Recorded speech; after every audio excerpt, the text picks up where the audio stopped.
Daf Mem Zayin Amud Aleph will begin Mem Vav Amud Beis, the last line. Son Rabbanon ein mechabdin loy b'drachim v'loy b'gisharim v'loy b'yadam v'loy b'yadayim u'zumais. There's Hilchas Derech Eretz, and which are generic to many things. One of them is to be mechabed somebody who is a person, the chosh of a person, to be mechabed him. So you have and when you're entering a doorway, an entranceway, you're coming into a room or into a house, then you're mechabed a person who's choshev, and he should go first. But when people are traveling, we're traveling on the road or are crossing a bridge over there, this is not negea. We don't, for the sake of the COVID, as some of the Forshim speak out, we don't interrupt traffic, there's practical considerations, so that's not a place of COVID. It's a place where people have to go about their business. There's practical considerations, there's considerations for other people. So they're not mechabed when they're traveling, crossing bridges. As Tosfos mentions over here, however, when they start off on the journey, then they should be mechabed. The prominent person should set out first. He should be given that. But during the course of the traveling, then you're not mechabed.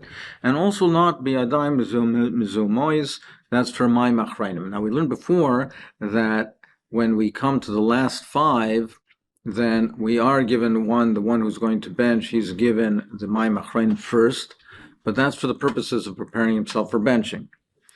So, but then after that, he's given the Mayim Achrayim first, the one who's going to bench. There's no order in there. It's not considered, there's no Malkam Chashivas. It's not a place and time Chashivas. Meaning to tell a person that you wash your hands first, that's not considered an honor. That's not dignified. So in a place where it's not a Malkam of Kavod, in a place where it's not appropriate for Kavod, then we're not Mechabed. So to illustrate the point, they were traveling on the journey. His donkey went ahead of Abaye's, and he did not. It was not Mechabed Abaye to say, you go first. Omar, so Abaye thought, when they came from Eretz Yisrael, they became very arrogant. It wasn't Mechabed. But when they reached their destination, they came to the entrance of the shul. So there he was mechabed. Ravid was mechaim to Abaye, and he said, "My master should go first." Abaye said, "Until now, I was not your mar. I was not your master." I was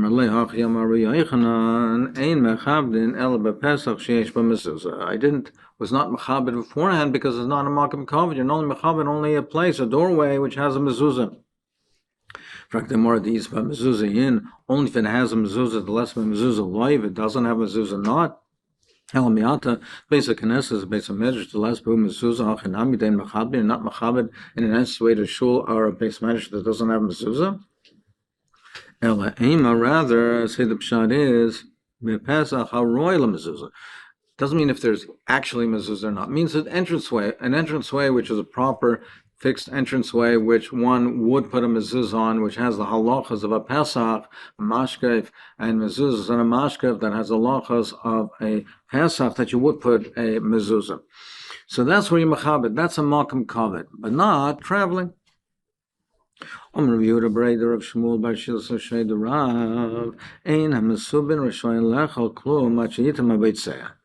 different halacha is that people who are joined together in a meal, one person is making a bracha for the other people, they're not allowed to eat until the one who makes the bracha, he ate from his kicker first. He ate from the kicker first. He ate from the kicker, then they're allowed to eat. Now the Rishonim speak out, that's only if they're eating from the same loaf, from the same kicker. If each one has their own, then they do not have to wait. Yosef Rav Safra Kamar Litter. So he said that Einam Asubin Rishoim, not lecho, not the language lecho, but rather they're not allowed to be toyim, to taste. So he said, Yosef Rasava Kamar Lita Mitmar, not to eat, but rather what is mentioned is they're not allowed to taste. L'maynaf Kamina, eating, tasting, it's the same idea.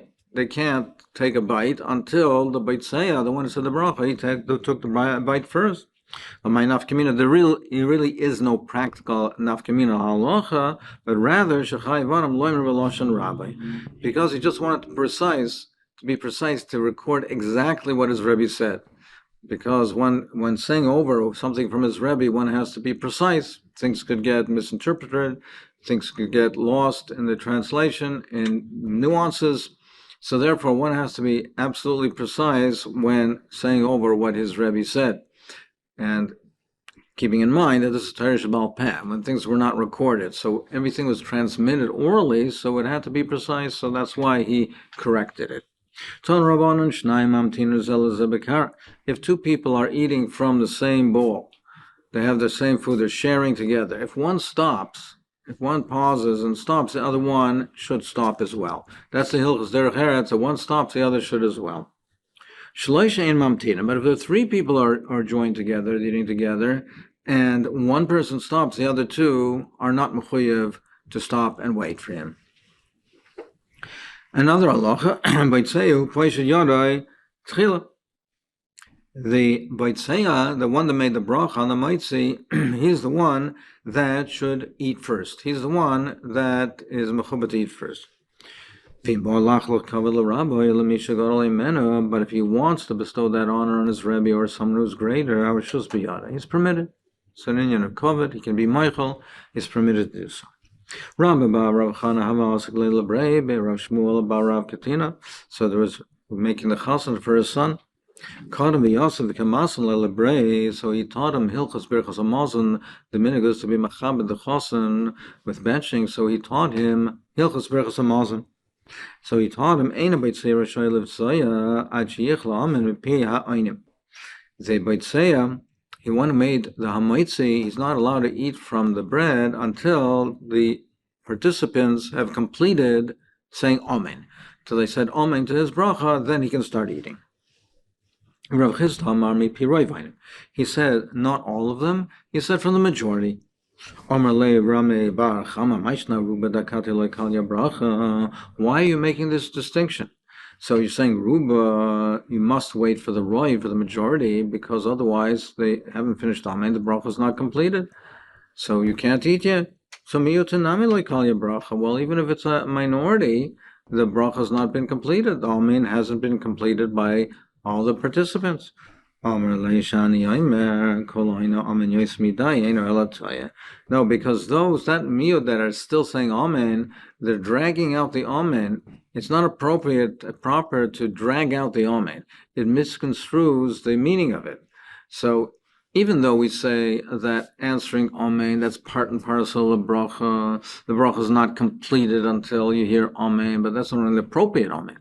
The miyud, if they're still saying Amen, they're dragging it out. It's not appropriate, and therefore it's not for that. You don't wait for an inappropriate answering. Tanur we're discussing Amen. You don't answer an Amen chatufa. That's snatched away. That's not properly pronounced. It has to be Amen with a comment. If he says Amen without saying Amen, that's Amen chatufa. That's improper. V'lo Amen katufa. And not cut off if the nun at the end is not clearly pronounced. If he says Amen instead of saying Amen. V'lo Amen Yisayma, and not an orphaned Amen. So Rashi explains, and Taisus as well, that it's an Amen that you don't know what you're saying Amen to. So it's like a Yisayma, like an orphan doesn't have a parent, doesn't know where it comes from. It doesn't have in front of him who he's coming from. So here also, he doesn't know what he's saying Amen to. Now, Rashi and Taisa bring down that the case of Alexander Shel Mitzrayim, that was such a huge shul that they could not hear the bracha. They used to wave sudrim and to indicate to the people when to say Amen. But the distinction they make is they knew what bracha was being made. They knew what they were saying Amen, on which bracha they were saying Amen. That's not called Amen Yisayma. However, if this person's saying random Amen, he doesn't know what bracha is being said. He doesn't know what he's saying Amen to. That's called an Amen Yisayma. And he shouldn't just say it quickly to be yaitza, throw it out of his mouth. All of that is considered disrespectful. If a person is disrespectful, Amen, you're praising Rabbeinu Shalom. If he's disrespectful in the way he says Amen, then you Banav Yisayim. And then punishment for that is Mida Keneged Mida. His children will be the same. Chatufa, Yitchatfu, Yomav. If he snatches away the Amen, his Mida Keneged Mida, if he does it, is disrespectful, his days will be snatched away. Ketufa, Ikatfu Yomav. If he cuts off the Amen, doesn't pronounce it fully, then the life will be cut off.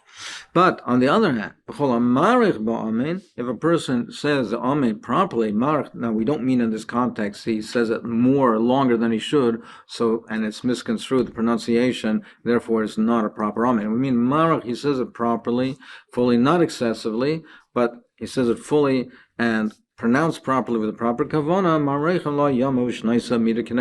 he will be granted long life. Rav Shmuel, also they were sitting at a Suda, so they were finished the Suda, and also Rav Simi Bar Chia, he was rushing to join them, so that he can join them for Mezum and for benching. Why are you rushing? You think that you can join us now for benching? We already finished eating. How can you join us for benching? Shmuel. But Shmuel says, they used to eat at the end of the meal, Shmuel's custom was to eat mushrooms. He said, if they would have brought for me mushrooms, I still would have eaten it. Or if they would for you, geisel, pigeons, you still would have eaten it.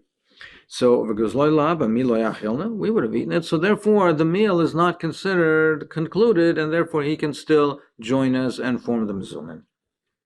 Tell me the Rav Havi also also that told me the Rav they're sitting in a Suda al Rav Acha Amre also Gavar Rav the Mevorachla. So Rav Acha came, they said, oh, there's a chosh of a person, a prominent person, he's the one that can bench for us, he should be the one to lead us in benching. Amr Lahu Misavrisa the Gadol Mevorach. Do you think that the chosh one should bench? Ikar Shebesod Mevorach, the Balabayas, he's the one that should bench. But v'hilchas Gadol Mevorach Avakav also Lebesayif, that the Chosheva one should bench even if he comes at the end of the meal. He's the one that should be honored with benching. So returning to the Mishnah said that Shleisha Sha'achlu, 3 people ate together, then they make a mezumah. They have a chiyuv of zimun. Now the Mishnah says that even if what they ate, and then he said, Achal Demai, U'maisa Rishon, Shenut Trumas, U'maisa Shein V'hekt Shenifnu, then, etc., then they have to bench. Then they have to make a mezuman. Mezamin Allah. So we're going to go through now the Gemara, each segment of this Mishnah. What is it teaching us, and why is it so that if you eat all of these different types of foods, that there is a chiyuv of zimun? So the first one is achal demai. So demai is grain that's purchased from an amaretz. In Eretz Yisrael, the grains, you have to have the hafrosh, the proper hafrosh of truma and meiser, and trumas meiser rishon, meiser sheni, meiser oni. You have to have all the proper separations that are given to the Kohanim and the Leviim, etc. Demai, you purchase it from a Amaretz, the Chacham Ruchayshesh, that he was not careful in being mafresh the truma. So it's a din d'Rabbanan, exer d'Rabbanan, if you're mafresh, if you buy from a Amaretz, that you have to be mafresh the meisters. You have to be mafresh the meisters. The Mishnah said that if he ate the mai, that mezamnin. So the question is, why should it be mezamin? Isn't this a machol sasuras? Isn't this you're not mezamin on things that which are also being mezamin is being mevorach Hashem. Ain't a mevorach helamanayitz. That's boitzei averach ne'etz Hashem. It's considered to be something that you're menayitz. It's abomination. You're not praising Hashem by eating something that the Torah that Hashem says you're not allowed to eat, and you're praising Hashem with that. So if the mai is also, how can we on a Suda, how can a person who ate that, how can he join with the zimun? So it's not permitted to him. How can he make a zimun? The more answers came. Our Tana is holding that the gzeira on the mind did not apply to a poor person. It was only a chashash. It really wasn't a suffix whether the Meisers were given, because really Roiv Amaratzim Mafresh. Roiv Amaratzim, they're Mafresh Mafreshin. They're Mafresh the Meisers. They separate the Meisers. It's only a Chashash. So it's a Chumrah.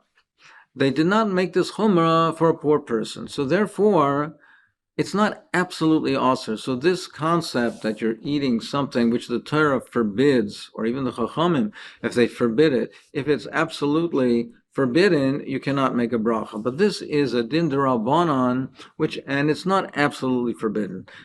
In certain circumstances, it's mutter, and therefore it does not go into this category of Baitzei Berach Niyetz Hashem. You can still praise Hashem with, because it's not absolutely forbidden. How is it mutter? So came the boy mafker, if he's mafker is nechasa, he relinquishes ownership on his nechasa. He says they're hafker, so now he's a poor person. Now he's a poor person, and now he's allowed to eat it. This non machilim asanim demai, you can give anim demai v'achsani demai, or also achsenoi, that the soldiers that were traveling from city to city, then they were not machmir on them, and they could be given demai.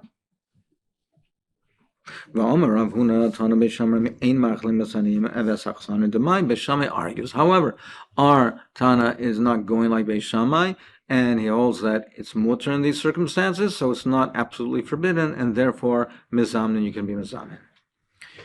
Another category that the Mishnah mentions is Ma'aser Rishon Shenitel Trumos. Ma'aser Rishon, so when you have the grain, the first thing that you separate is the Truma Gedola, which is given.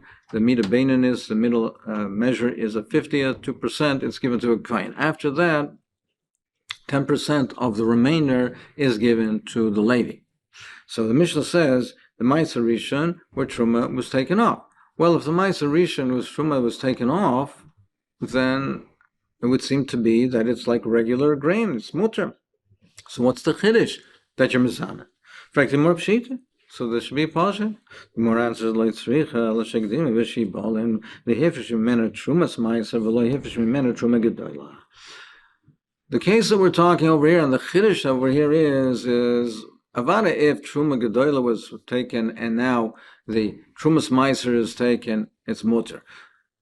The din is first truma has to be given to the kohen.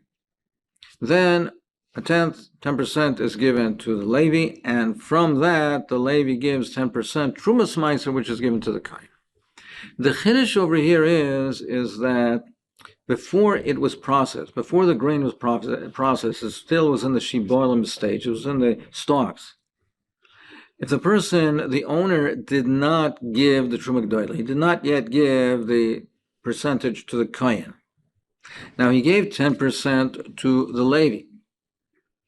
Now the Levi was mafresh, his Trumas Meiser, he gave 10% of that to the Kohen. But what's missing from this whole calculation, from what's missing from this sequence, is the original Truma, which was not given to the Kohen. The Chiddush was that if the owner skipped over that Truma and did not give it to the Kohen, he does not have to give it to the Kohen. The Levi doesn't have to give it to the Kohen, and now it becomes mutter, and you can be mezamin. So this is a big chiddush, that even though Lamaisa, in fact, in this case, the Truma Gedola was not separated, was not given to the Kohen, it's still mutter and you can be mezamin. Like we learned that if you have shekdima b'shibalim, v'hifresh mena Trumas Meiser, so the Meiser was given to the Levi, Truma was not given, the Levi was mafresh Trumas Meiser, v'lo yifish mena Truma Gedola. Look at Ravavo, Dama Ravavo, Amreish Lakish, Meiser Rishon, Shekdima b'shibolim. If Meiser, you're maktim b'shibolim, before giving the Truma, you gave the Meiser Rishon in Pater Truma Gedola. The Truma Gedola does not have to be given anymore. Shenemar v'rimoisim mena Trumas Hashem, Meiser mena Meiser. It says that the Levi, his obligation is to give Meiser mina Meiser. From his Meiser Rishon, from that 10% that he received, he has to give 10% to the Kohen. Meiser mina Trumas Meiser he has to give. Meiser mina Meiser Martelach v'lei Truma Gedola Trumas Meiser mina Meiser, but he has no obligation of giving Truma Gedola. So over here, even though Truma Gedola was in fact not given, you can still make a mezumin, it's still mutter, and you can be mezamin. If that's the case, and we're making this Rasha, well, why do you saying Davke B'Shiboilim if it's in the stalks? Maybe even if it's processed, it's in the Kri, it's processed in the Kri, and when it's smoothened out in the container, and now after the processing of the winnowing and threshing, winnowing, etc., it's now smoothened out in the Kri. Maybe in that case as well, if the owner skipped over the Trum Gedola, he gave 10% to the Levi, perhaps there also we say there is no obligation of Trum Gedola. Amalei, no, he says no. Amalei Alech Amar Kra, the Pasuk says, Mikol Masrei Sechem Tarimu. You have to give from all of them. So here's a riboy. Now the first pasuk says meiser min meiser. It's only meiser min meiser. But here it says mikol meiser seichem. From all of the meisers, you the Levi have to give truma tarimu. So therefore, there is an obligation over here. Umar writes, why do we make this distinction? Hayitkin v'lo hayitkin. The right of the kohen to the truma, where he has the rights to it, is only after the processing. It's reishis de gancha, when it's called grain, reishis de gancha. When it's processed, then the kohen has the right. So in this latter case, after the grain has been processed already, the fact that the owner didn't give truma is not a reason not to say that truma doesn't have to be given. The kohen already has his right, has a vested right over here. So therefore, even if the owner skipped over the truma, he gave meiser rishon to the Levi has to give truma gedola and meiser trumas meiser. Mikol maser seichem. But in the case of shibolim, the kohen doesn't have a vested right yet. So there we have the principle. We say meiser mina meiser, but not truma and trumas meiser. And therefore, the Mishnah is telling us that in a case where in the shibolim stage, in the stage where before it was processed, if Truma Gedola was not given, it's still considered mutter and mezamnin.